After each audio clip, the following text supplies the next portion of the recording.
Hello, Alex. How are you today? I'm doing great, Kelly. How you doing today? I'm doing pretty well, man. I'm doing great. I'm enjoying the fall. It's my favorite time of the year, honestly, from pretty much October till December. What's your favorite time of year? Yeah, this is pretty good. I like football season. I like all this kind of stuff. You're not a kind of person that calls it autumn, though. I'm assuming, right? Oh, I haven't really explored that word too much. Autumn. Autumn to me sounds more like an exotic dancer's name. Oh, wow. I think it's more poetic. I think fall is just like it's. I think it's true. Fall because the leaves fall. Yeah. And it's pretty crass. Yeah, autumn. Okay, I'm gonna start saying autumn. I like autumn. I like the word autumnal also. What does that mean? Fall like. You mean when it's cool outside, it's autumnal? Mm-hmm. Or when the leaves fall, it's autumnal? We should say we have an assortment of autumnal squash today. Would you? That'd be a good Starbucks drink too, an autumnal latte. Autumnal squash, good band name, by the way. Yes, and also a Olympic sport. Did you know I heard a thing the other day about Smashing Pumpkins? About the name? Yeah. What is it? And apparently he came up, Billy Corgan came up with that name like when he was a kid.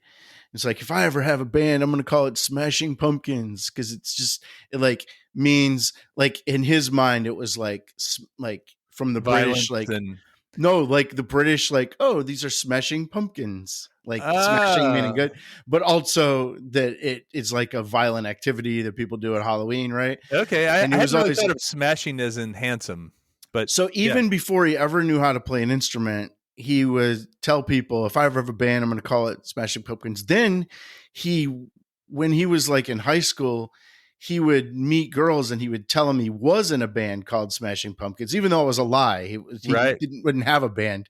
And then when he had a band, they're like, what should we call it? So he goes, oh, I already have a name. I've had it for years.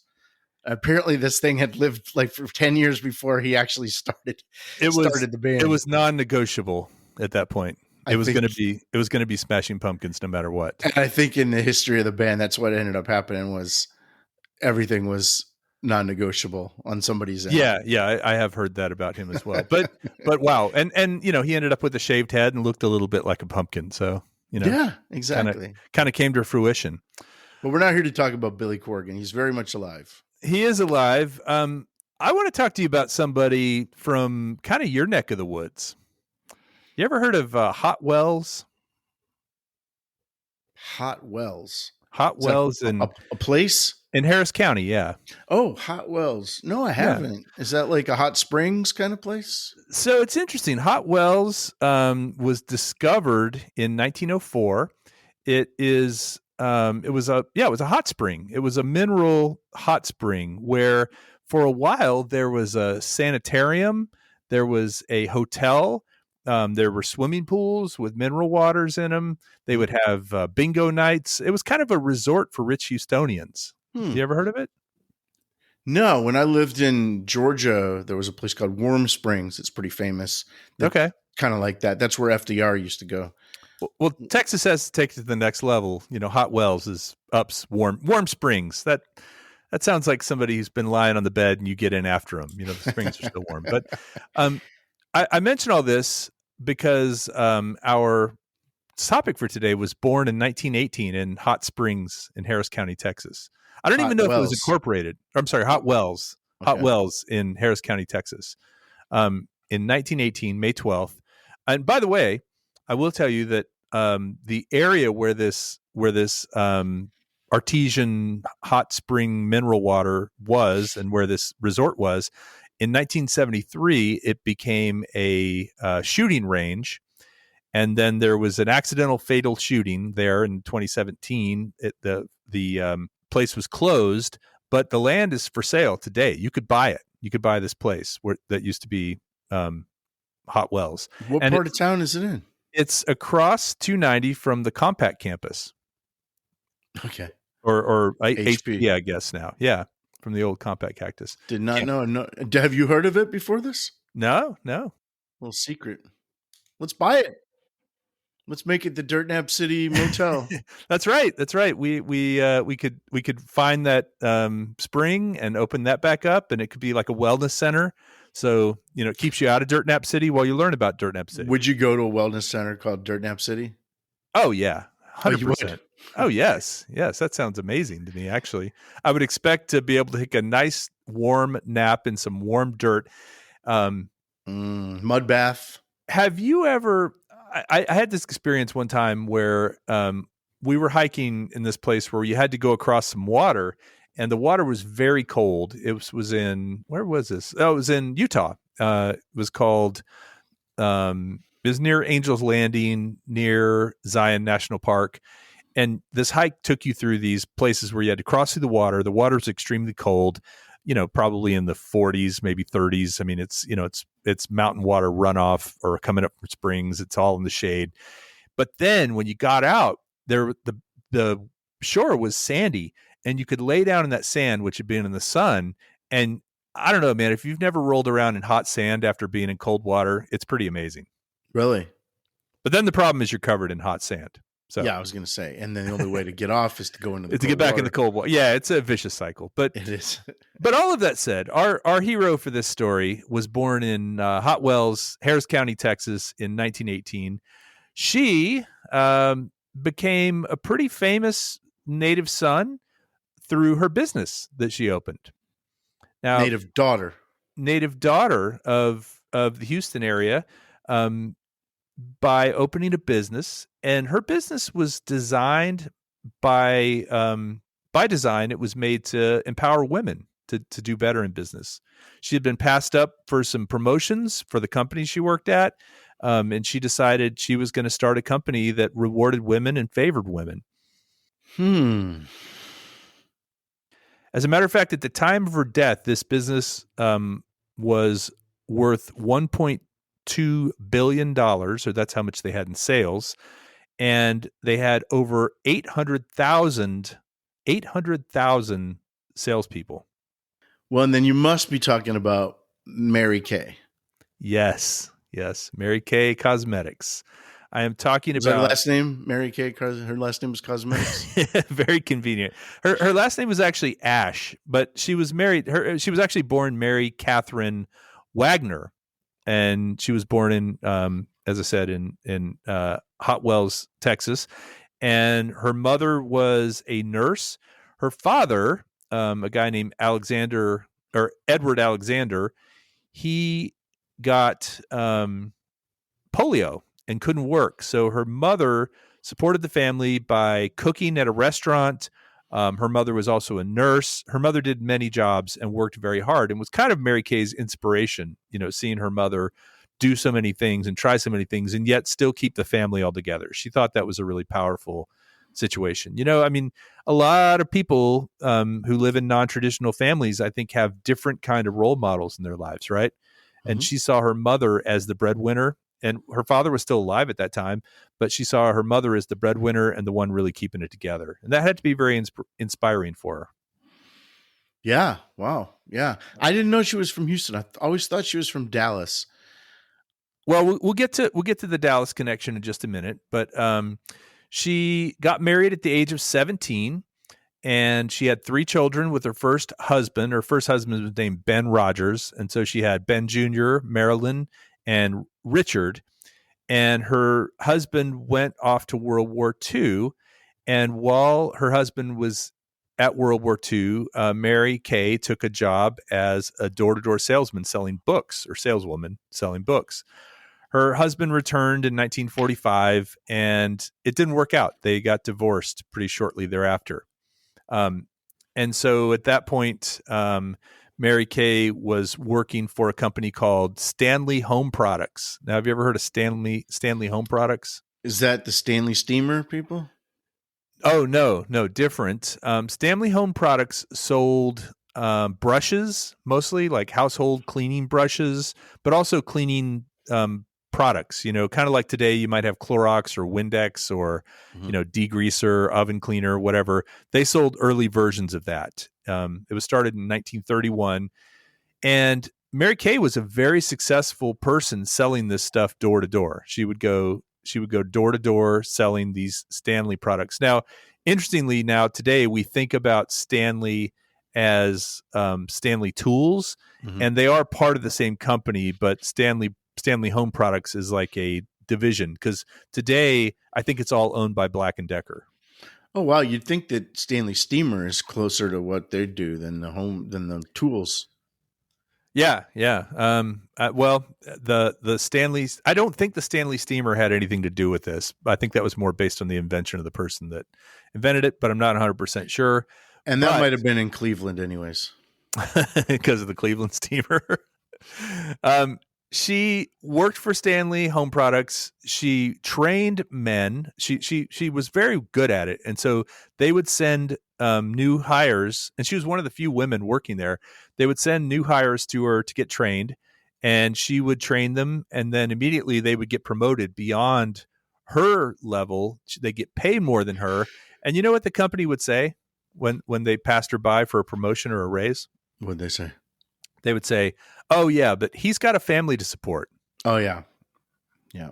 The women, their money was just like play money, for extra money, but men needed the money because they have family support. Yeah. Yeah. Well, she had a family to support too. She did. Yeah, true. And so she kind of got sick of it all in 1963. So she had been working there since 1939. So what is that? 23 years. She left Stanley Home Products in 63, and she started writing a book. And her book was actually going to be part autobiography, but also part of a sort of what do you call it when it's a manifesto for women? Something that would be a guide for them to make a good living and what should be done in a business and how a business should be run and how women should be able to take their place. What year was this? This was in 1963. Okay. Well, it turned out that her book became almost like a business plan for her. She had gotten married earlier that year in 63 to a guy named George Hollenbach.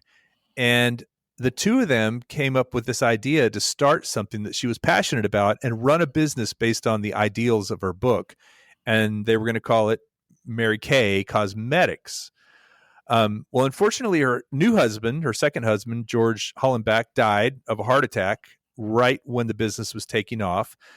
And she was left distraught. She wasn't sure what to do, if she was going to move forward or not. But her children stepped up. And so Ben, the children from her first marriage, stepped up, her son, her daughter, and joined her in this company, loaned her money as well to start the company.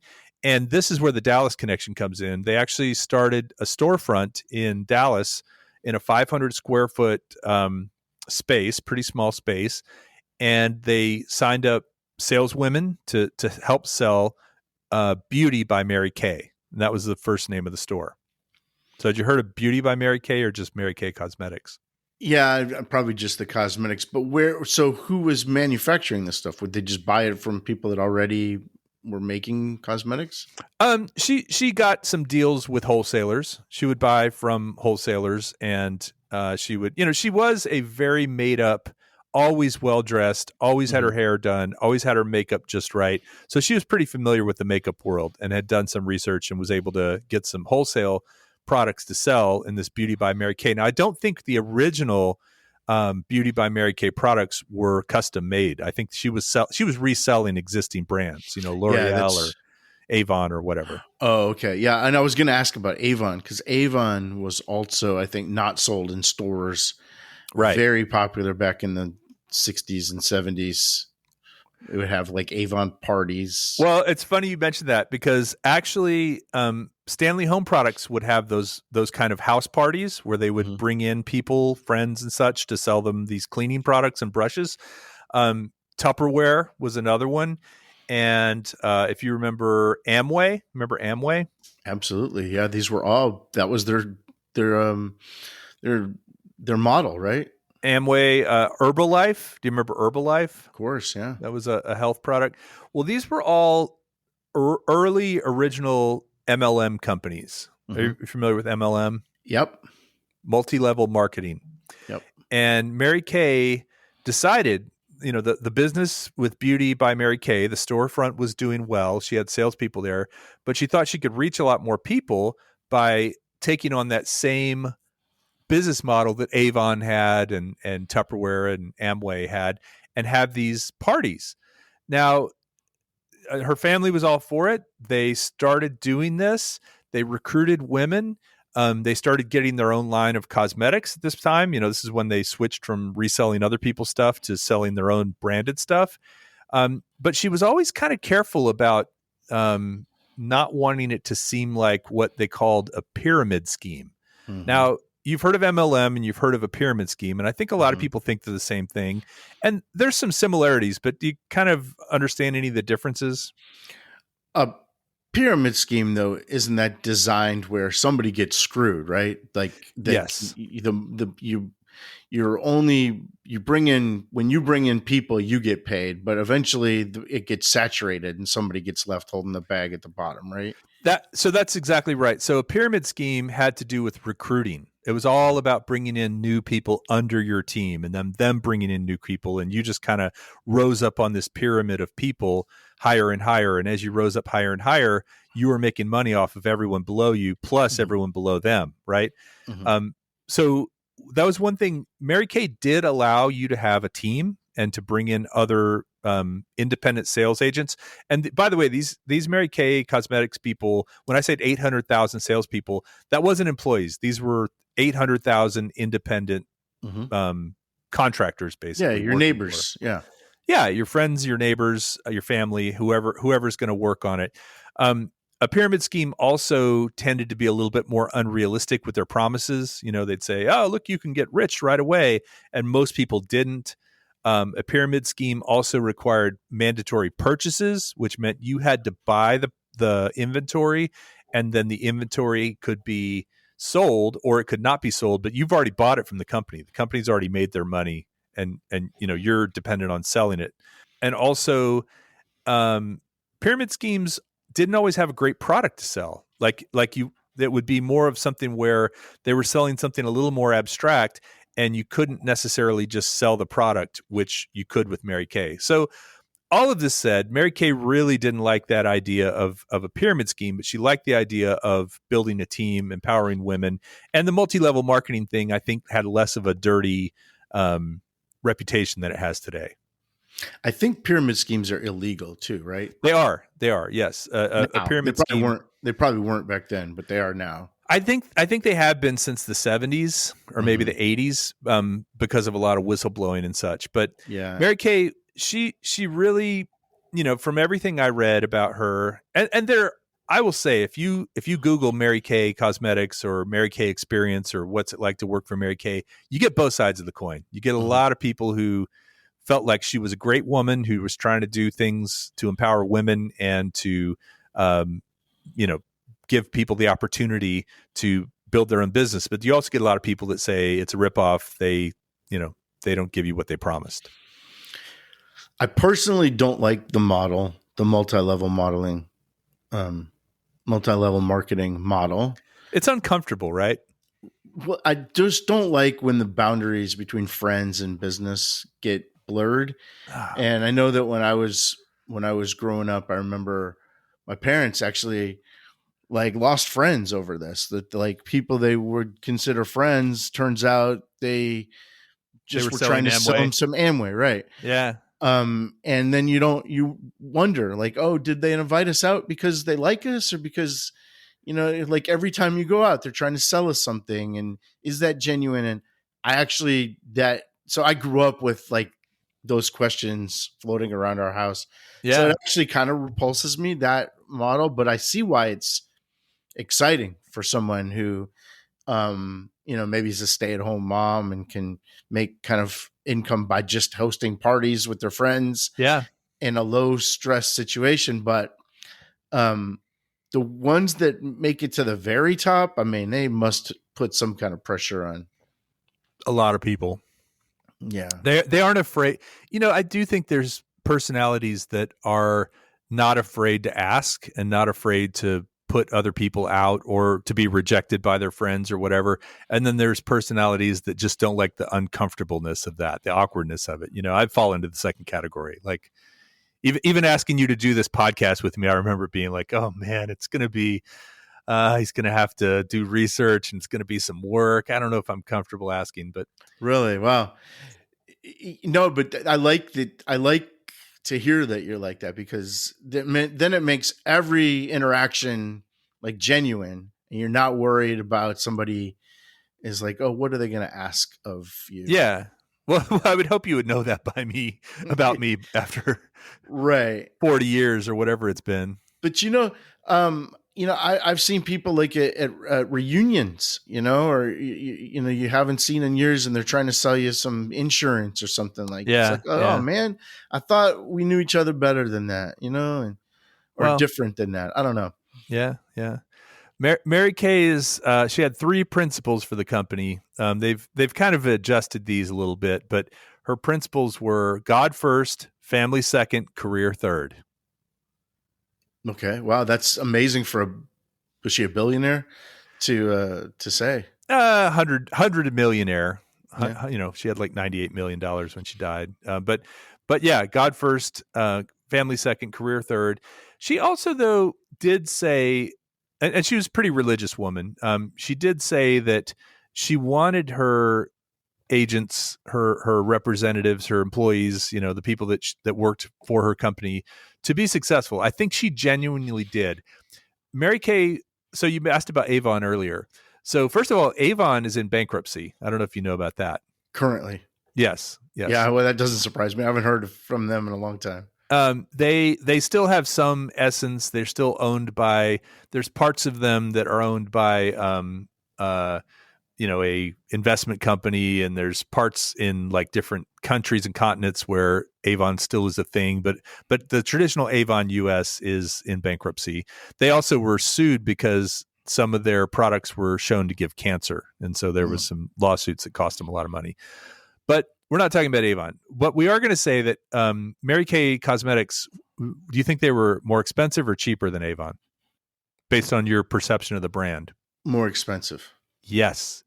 And what that meant was her Mary Kay salespeople actually made more money per, for every lipstick they sold, or every blush, or every eyeliner or nail polish. They made a higher margin. Well, they might make the same margin, but they would make more money because they were making the same margin on a higher, more expensive product. Right. She really, it was very important for her and as part of her company. And again, this is just based on the research I did, for the company to be inclusive. This was racially, this was religion, this was also people from different countries. She was really wanted to expand into South America, Latin America, Europe, Asia, places like that. And so she did try very hard to have not only racially and age diversity, but also people from different countries as part of her organization. Well, I think that was a big deal in the makeup world, because I think for a long time, there wasn't a variety of skin tones. Right. It was white women. Yeah. So that's revolutionary in the makeup world, I imagine. Especially in the 60s and 70s, right? Right. When she was first being successful. Well, so you want to just take a guess? We were talking about sort of the pyramid scheme versus the MLM. There were standards that you had to meet in order to be a Mary Kay Cosmetics representative, beauty consultant or independent beauty consultant. And take a guess of what your sales had to be within a month to stay active. Oh man, to stay active. I mean, to stay active, meaning they keep sending you product. Well, you bought the product, right? But yeah, you were still active within the organization. They wouldn't just let you sign up and never buy anything or never sell anything and just stay as be listed on the website and go to the conventions and everything. I don't know, $100 a month? $225. Okay. Which I don't think is that bad, honestly. How many units is that though? Is it like, Yeah, I mean, if they're $20 each, maybe 10. yeah, every month? I mean, that's a job for sure. Yeah, yeah, yeah. I mean, yeah. I don't know. I don't know from if that's a high barrier or a low barrier, but it seemed kind of reasonable to me. Um, Except for when you don't have like customers coming to you. You're constantly going out and trying to build. It's all business development. well, yeah, and it's interesting because as I searched more and more, I found Mary Kay YouTube channels with these independent beauty consultants. I found Mary Kay blogs and podcasts, and sponsorship at events like community events where people are maybe setting up a booth at a farmer's market. I mean, there's all kinds of innovative ways that these women would get out into the world. And if you think about it today, especially when COVID was going on and such, some of these events are virtual, right? They don't necessarily do all these events as quote unquote Tupperware parties like they used to be. And I say Tupperware because that was the famous Right. Tupperware party. Do I get exclusivity at least on my block though? I mean, how do I know that my neighbor's not going to sign up my There next door there neighbor? are regions within it. Yes, they had rules in the pecking order, and I guess maybe if you were within the region of an existing consultant, you would have to work under that consultant for a period of time. Um, I think they tried very hard to make it fair and make it easy to begin, but also reward people. And speaking of rewarding people, that was one of her big philosophies was encouragement and rewards. She said that every Monday at their executive level, they would recognize people out in the field who had done, even if they had done something small, if it was an improvement or it was their first time or there was some reason that it was special that they had done this thing, they would nationally recognize people, in Des Moines, Iowa, or Mhm. in Tampa, Florida, or whatever. They would give shouts out to these people and make calls to them and really try to encourage people to be successful. And I think part of that, of course, was good business, but I think also a part of it was just trying to create a culture Oh yeah. of encouragement versus beatings. Oh yeah, absolutely. I mean, they both work probably, for on Yeah. different people. But Yeah. man, and of course, you're probably going to talk about this, but the ultimate, prize was the one that everyone Yeah. wanted. Coming up right now, we're going to talk about the pink Cadillacs. So that tradition began in 1969. It was first awarded to 5 of her independent beauty consultants, and they were given in 1969 a 1970 Cadillac Coupe de Ville. Now you've seen these Cadillacs, right? They were pretty gaudy. Yeah, I tell you, when we moved to Texas, you kind of saw them a lot in the 80s. Well, especially in Dallas and Houston, I think. Yeah, I mean, I say a lot. You probably saw them as often as you see Cybertrucks. Yeah, yeah, yeah. It'd be like Like, maybe one every 2 days. yeah, but there were enough around where you knew Yeah. there was something going on. And nobody would, I don't even know if they were available to the non Mary Kay public. I don't know if you Oh could no, just they were order they one. were not. So I'll tell you about that. So first of all, let's do a little history of Cadillac. I had a misconception about the word Cadillac. I thought it was a Native American word um, of a tribe of Native Americans, but in looking it up, it it didn't jibe with that. Do you know anything about the word Cadillac or where it came from? Well, I know there's a town called Cadillac, Michigan. I thought the town came from a Native American word, but I know it's the town of Cadillac. Well, what I found again and again, against what I thought, was that it was actually named after Detroit's founding father, the original settler in Detroit, who was a Frenchman named Antoine de la Mothe Cadillac, Okay. and he um, he was Detroit's founding father. He was French, and it was taken by Henry Leland in 1902 as the name of a car company. So Cadillac was not originally owned by GM; it was independent. And Cadillac was actually innovative in one big way. They are the first manufacturer to introduce the idea of interchangeable parts. So before that, with Ford and some of the early brands of cars, the parts were pretty much all custom. Cadillac made the parts interchangeable between their, not only the same model, but between different models. They might have the same headlight in 3 different models of car. And that was something innovative that Cadillac did. But yeah, it was named after, I mean, have you ever heard of this Antoine de la Mothe Cadillac? You're from Michigan. No, like I said, I just knew of Cadillac, Michigan. I didn't know that. Okay. No, I think I moved before we got Michigan history, and then I moved after Texas. You guys got Texas history, so I didn't get either. Oh man, yeah, you need to go back and redo that. Ignorant, completely history. ignorant. I think that's 6th grade. I think that was 6th grade in Texas.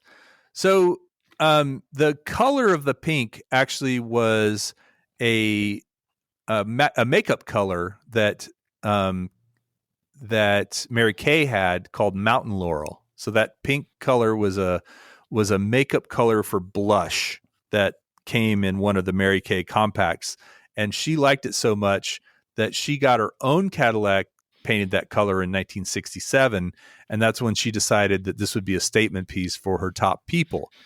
So she went ahead and started giving these out in 1969. She gave out the next year's model. It was what they called a grand achiever within the organization. So this was a level of sales where they had sold $18,000 worth of products in 4 months.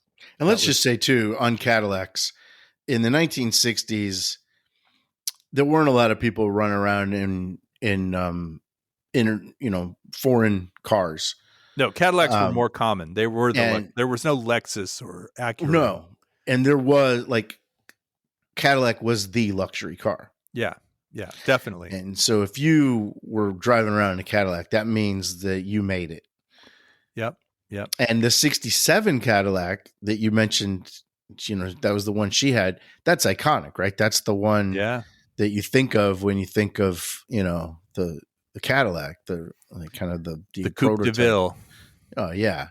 Yeah. And then you throw pink on top of that. Yeah. I mean, you're not a wallflower. You are saying I'm somebody.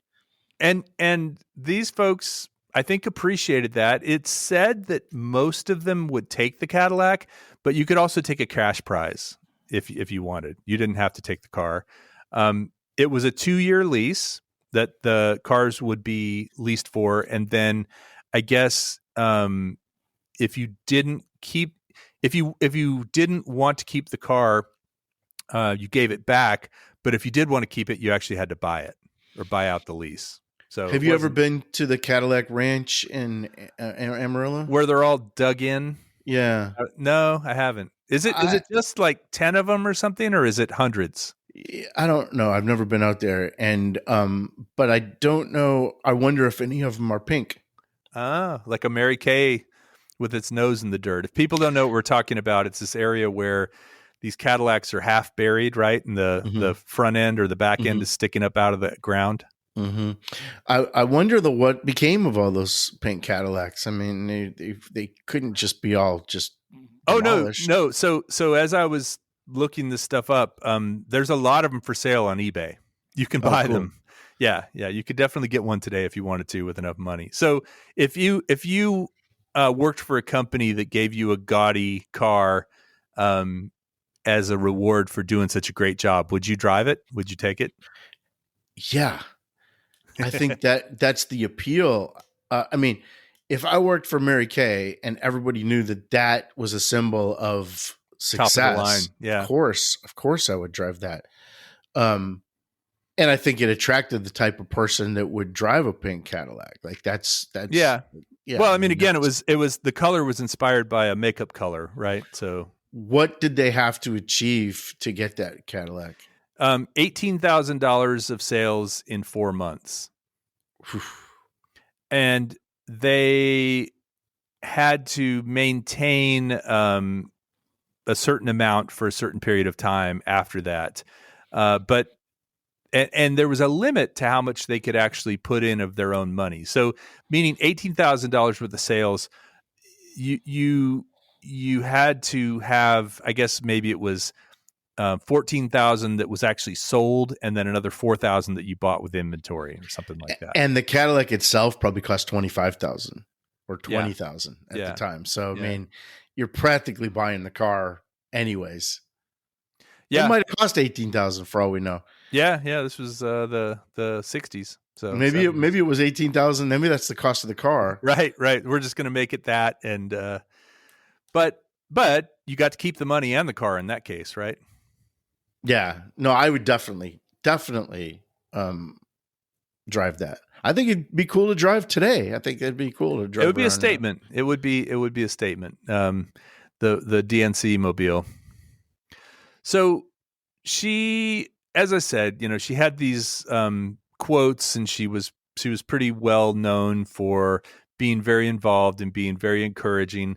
Part of that was reflected in a lot of awards that she won. She won the Horatio Alger Award, which I guess is a big deal for business groups. She received the Golden Plate Award of the American Academy of Achievements. She was inducted into the U.S. Business Hall of Fame in 1996.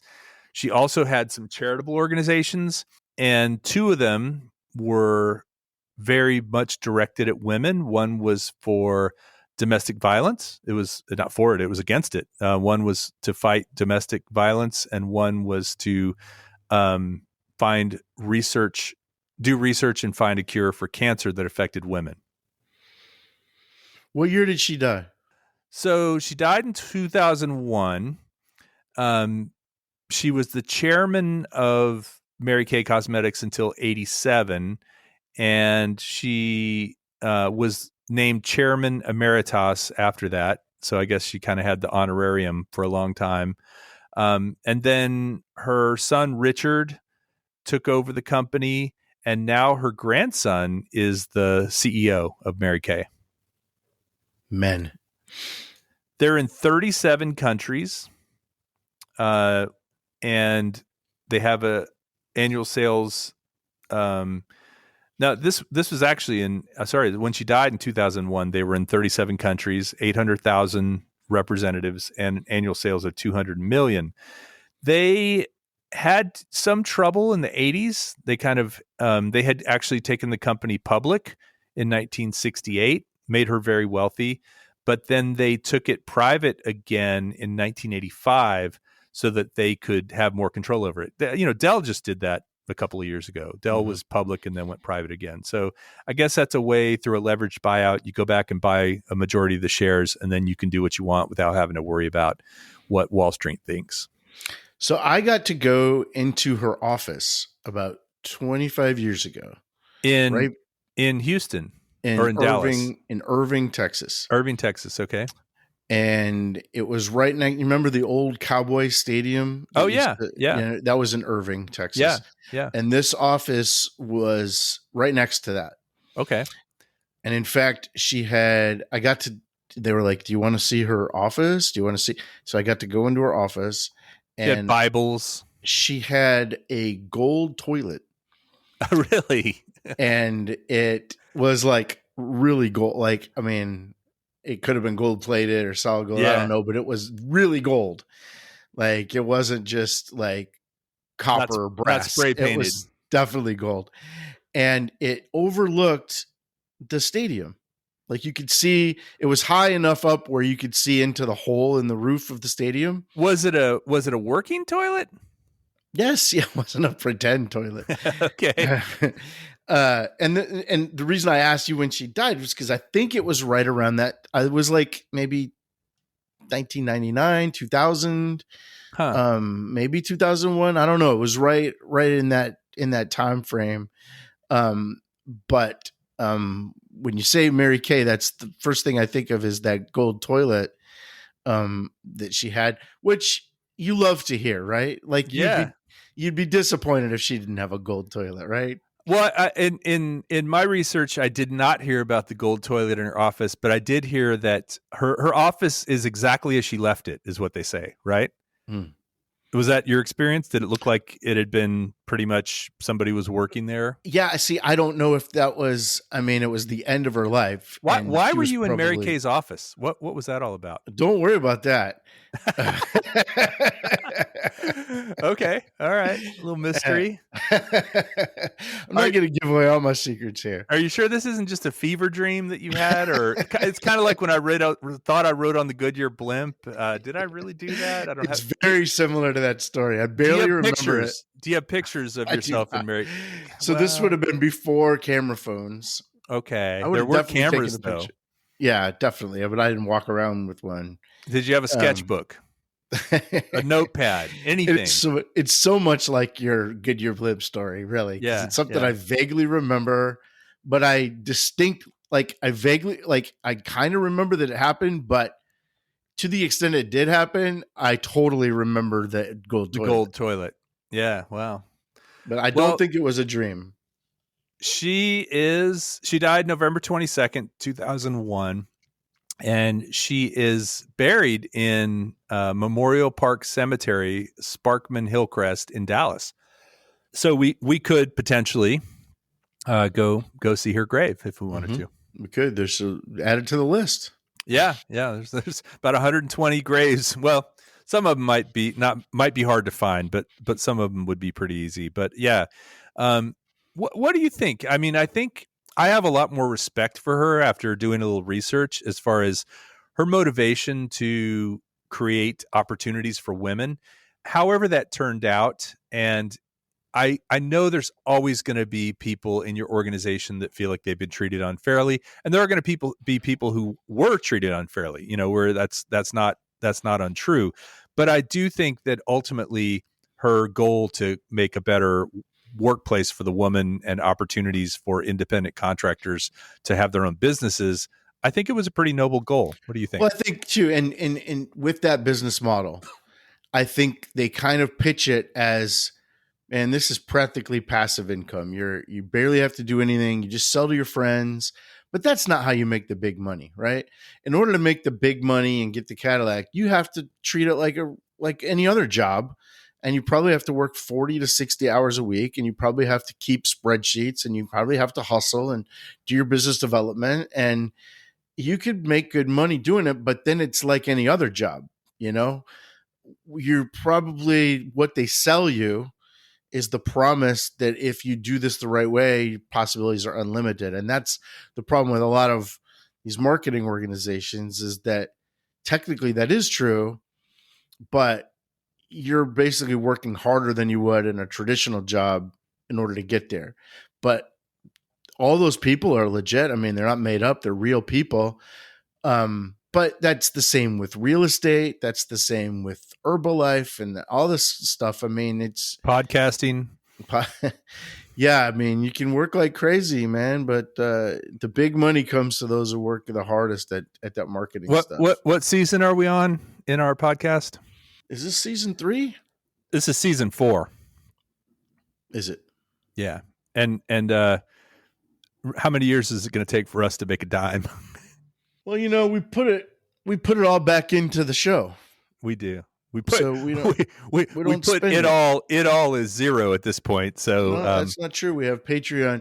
Don't say that, because then our Patreon subscribers will think that their money's not true. going towards anything. True. We do want to say thank you. Shout out to our Patreon subscribers, and we appreciate you because you do help offset the cost of hosting our Buzzsprout account, which is like $25 a month.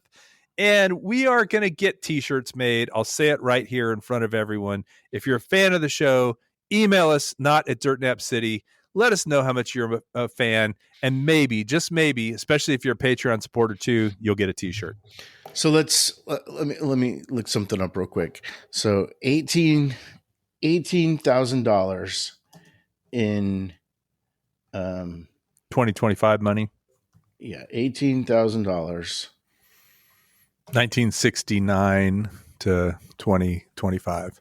in 1969 today is about $160,000. Wow. If you contribute $160,000 to our Patreon account, we'll give you a pink Cadillac. Absolutely. I'll just say that right now. I'll do it. Alex has 2, so he's gonna I'll just give you. his I'll give extra you. one. We will give you a pink Cadillac with the Dirt Nap City emblazoned on the back. Yes. Our logo. But I'm gonna make good on that promise. If you deposit 160,000 in our Patreon account, you will get a pink Cadillac. And we'll throw in some makeup. So there you go. Thanks, everybody. We love you, and go out and do something good in the world. We'll see you next time.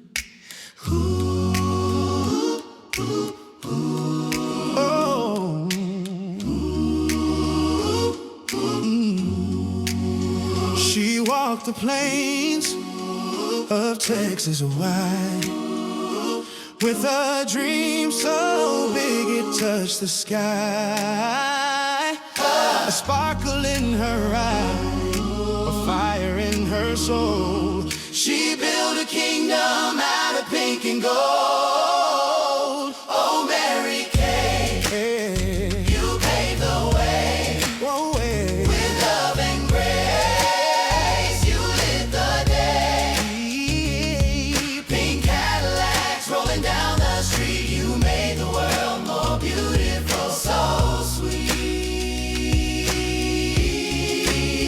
She told the women, you can rise with faith in your heart and stars in your eyes. She gave them hope. She gave them wings. A sisterhood that made the angels sing. Dream big, love strong. Keep on shining all day long.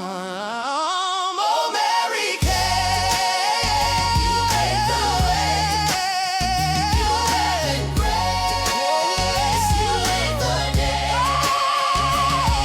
Pink Cadillacs rolling down the street. You made the world more beautiful, so sweet. She painted the world in shades of care, lifting spirits everywhere. For the women, for the men, for the love they share. Her legacy's a prayer.